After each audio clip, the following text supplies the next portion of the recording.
Bonjour, bienvenue sur le site de l'AGFI TV. Nous recevons aujourd'hui Alexandre Akavi, président de la commission juridique de la FTE. Bonjour Alexandre Akavi. Bonjour Frédéric. Il a été beaucoup question en ces journées de la FTE des réglementations post-crise et de leurs conséquences sur le financement des entreprises. Quel est l'impact de BAL 3 sur le cash management? Alors, BAL 3, c'est d'abord, comme vous savez, Frédéric, un package très complexe et assez hétéroclite, dans lequel on trouve évidemment en Europe une traduction législative majeure qui est ce qu'on appelle la directive CRD4.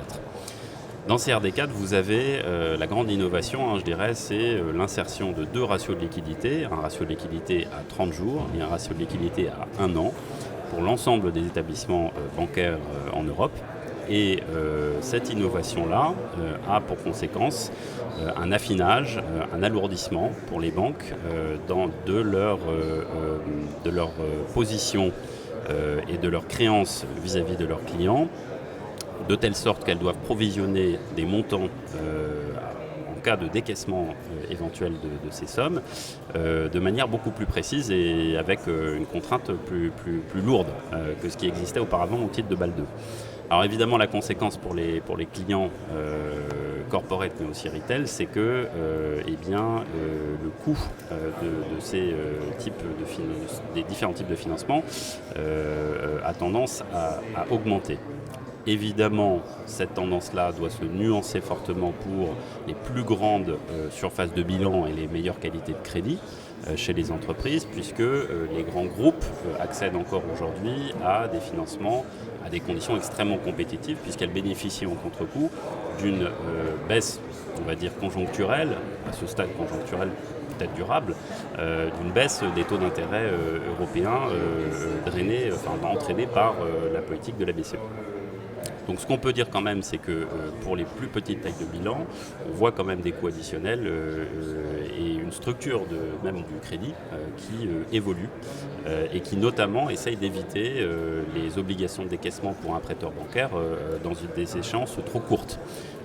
Les tirages, ce qu'on appelait les fameux tirages swingline, qui pouvaient être très utiles pour des entreprises en cas de variation de leur BFR à très très courte échéance, c'est-à-dire en valeur J ou J+1, eh bien ces financements-là, ces lignes de crédit-là, aujourd'hui ont tendance à être plus pénalisantes pour un établissement bancaire et donc à être plus rares sur le marché ou en tout cas à coûter plus cher lorsque un client souhaite en bénéficier.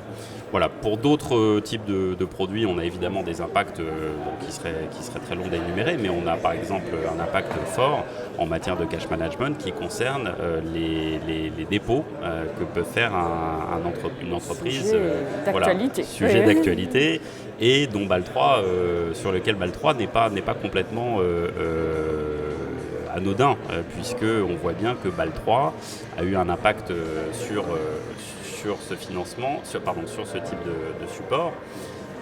BAL 3 a eu un impact fort parce qu'aujourd'hui, un dépôt ne va pas être tirable, ne va pas être retirable entre guillemets sur une échéance très très courte, c'est-à-dire qu'on va essayer d'éviter toute obligation de décaissement sous 30 jours. Voilà. D'accord. C'est ça qui change essentiellement. Ouais. Donc ça, avec les taux négatifs, ça a beaucoup changé. En même temps, les trésoriers sont confrontés aussi à des réglementations multiples qui changent les choses pour leur couverture de risque. Alors oui, tout à fait. Il y a effectivement donc un impact très fort, plus large que BAL 3, puisque là on a évoqué BAL 3 qui concerne spécifiquement la façon dont un établissement bancaire doit provisionner des fonds propres pour faire face à ces risques de décaissement. Et puis on a un package réglementaire européen plus large qui effectivement impacte la gestion de trésorerie et la gestion de couverture. C'est-à-dire quand on parle de gestion de couverture pour une entreprise de taille de bilan importante, en tout cas, c'est essentiellement couvrir son risque de taux, de change, de liquidité évidemment. Et là, ce qu'on voit, c'est qu'on a un package européen qui a commencé avec une réglementation qui s'appelle EMIR et qui vise en substance à faire basculer vers des chambres de compensation centralisées, ce qu'on appelle des chambres de clearing, et bien l'ensemble des dérivés OTC, donc qui sont négociés en bilatéral entre un client et sa contrepartie financière, avec pour conséquence principale une collatéralisation de la mark to market de ce dérivé, et donc forcément des appels de marge réguliers qui permettent de remettre à jour, je dirais, la valeur de marché de ce dérivé. Mais les entreprises ont été quand même exemptées de... Alors c'est vrai, effectivement, tout à fait, vous avez parfaitement raison. Évidemment, il y a quand même une exemption au titre d'EMIR pour les corporates qui bénéficient du statut de NFC-, de ce qu'on appelle NFC-, Non-Financial Counterparty, en dessous des seuils réglementaires. Ce qu'on peut dire quand même, c'est que cette exemption effectivement repose sur des chiffres qui peuvent, pour certaines surfaces de bilan importantes, être rapidement atteints.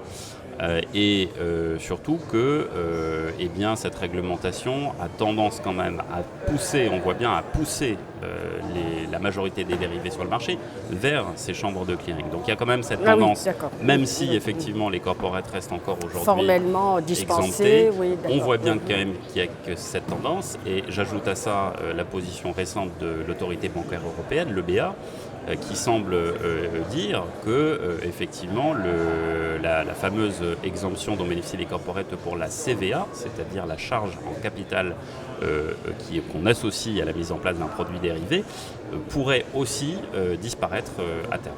Voilà. Et donc ça, c'est inquiétant évidemment pour les entreprises industrielles et commerciales, puisque insérer une CVA sur les produits dérivés aboutirait à devoir rajouter une marge de crédit systématiquement lors de la mise en place de tout dérivé, y compris pour un dérivé de couverture très, très vanille, qui compose à nouveau la majorité des dérivés que fait une entreprise pour couvrir son risque industriel ou commercial.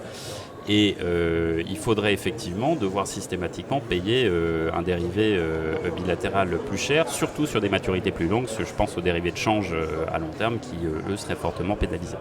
D'accord. Voilà. Et de façon générale, donc, on voit quand même que les fonctions, les considérations de conformité prennent beaucoup d'importance pour les trésoriers. Alors c'est tout à fait vrai. Donc on a évoqué ce package réglementaire européen qui a pour point commun d'alourdir les coûts, d'avoir un impact financier ultime pour les utilisateurs finaux de la chaîne que sont les entreprises.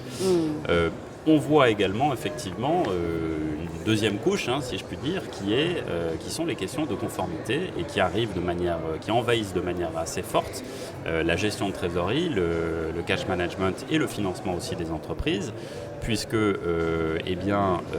systématiquement, lorsque vous ouvrez par exemple juste un compte bancaire, compte espèce ou un compte titre en euros, dans une agence bancaire en France ou dans un pays européen, on va vous demander de cocher toute une série de conditions, toutes plus contraignantes les unes que les autres sur le plan réglementaire, sur des rubriques qui concernent essentiellement le respect des sanctions économiques internationales, la lutte contre le blanchiment d'argent et la lutte contre la corruption. Et c'est vrai que sur ces thèmes, les plus petites tailles de bilan, les plus petites entreprises peuvent manquer de visibilité, puisqu'elles peuvent ne pas forcément mesurer l'impact des engagements que lui demande de prendre la banque, et sur des réglementations qui parfois touchent des pays sans aucun rapport avec leur cœur de métier. Un exemple assez simple et connu de la place, c'est l'affaire BNP avec le respect, ou plutôt dans le cas de BNP, le non-respect de la législation qu'on appelle la législation OFAC, donc qui est une législation américaine visant au respect des embargos économiques à l'égard de certains pays. Voilà. Et donc ça, c'est vrai que toutes ces questions, tous ces thèmes qu'on appelle les thèmes de compliance dans le jargon consacré, ont tendance à prendre une importance de plus en plus forte dans la façon dont une activité de gestion de trésorerie est organisée, avec des questions que les trésoriers sont amenés à se poser qui ne se posaient pas nécessairement il y a encore 3-4 années même. Oui, voilà. Toujours une extension des charges de travail pour les trésoriers. Tout à fait. Merci Alexandra Cavi. Je vous en prie.